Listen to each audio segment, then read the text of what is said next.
welcome to my vlog.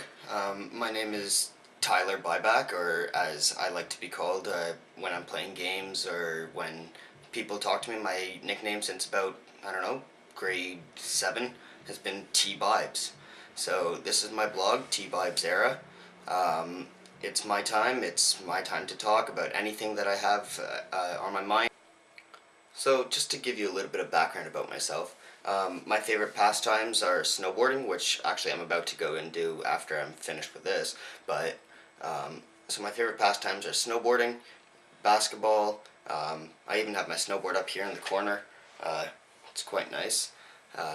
New LibTech, it allows me to grind through the ice like nothing's even there, like it's powdered snow. Anyways, so I enjoyed the terrain park and stuff like that, and I also used to be on a racing team, which is what actually got me into snowboarding in the first place. In my free time, I love photography, which I'll show you some pictures at the end of this vlog. I prefer sunsets or plants or just stuff like that. It makes for beautiful subjects of pictures. I've had a background in videography, and I've actually done a couple events for family, friends, and just videoing and making a video of the event afterwards and editing it together and everything like that. I've done a lot of programming, and even through high school I made several games in my school projects, which is the reason I decided to come into this. And I feel like with my photography and my video background, I understand the design aspects of what people want to see in games and how it looks. I have actually taken on the role of being the main modeler and artist in the game because I know a lot of the design aspects that are necessary for the game. Last year, first semester, I made the game Slugs, which was a text-based game. It was pretty much a game where you're shooting around text-based blocks from side to side in a turn-based style, a lot like the game's Worms, or Tanks. Second semester, I made Haunted Kin, which is a game, 2D side-scrolling game where you're trying to fight back and save one of the main characters' sister from becoming evil. Or she's already become evil. You're trying to stop her and make her join back on the good forces again. And then this year, first semester, my second year of university, I made the game UGC 80AD, or Ultimate Gladiator Coliseum 80AD. It's a gladiator game, and we made it. First semester is purely arena. In the arena, just fighting, and there's all the enemies at once, and you're just fighting everyone. There's a couple health regeneration blocks, there's some particle effects, there's different times of day you could set it to. And this semester, all we plan on doing is adjusting the game and making it even better.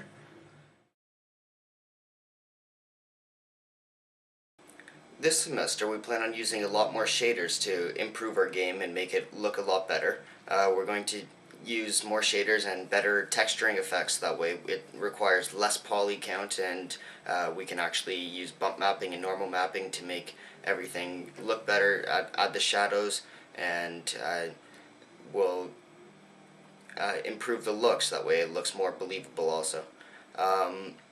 We're going to stick to the Lego-ish style theme, keeping all the blocks looking the same since our characters look like Lego. We were also going to add a bit of hit imaging, so that way when you get hit, like in other games, the screen goes red, or the screen goes black, or the screen goes white, it starts going blurry, something. So we were going to add in like reddish blocks that look like sort of like Lego, that are blood splatters that are coming on the screen, and it'll be a particle effect if you get like killed, so that way you get a red blood fountain, and wherever that fountain is, or like wherever your blood lands from being attacked, there will be a decal on the ground of like a blood splatter in that area. And to be honest, I'm not sure what I should be putting in here, so I guess this could sort of be a part of the discussion. So if anyone wants to let me know what kind of stuff goes in here, what kind of information we need.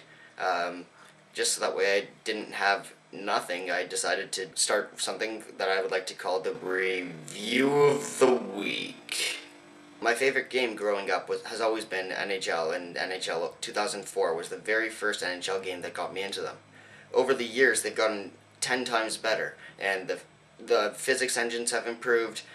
So it's better collision, better like in the newest one, when you lift up your stick for a slap shot, the puck goes free, which is quite realistic, and you can actually use the forces to determine when the glass will shatter in the arena, which makes it really believable.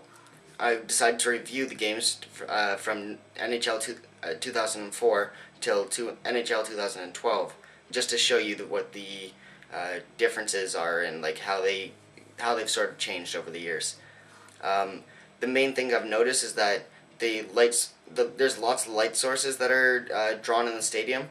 From the light shining down in multiple different angles, you could see two different shadows on the ice, and you could see, like, in all of them, you could see that they have the two different shadows going outwards in different angles at different opacities, and when they overlap, they get darker. It gives you the effect that you're actually under a spotlight and you're actually in an arena.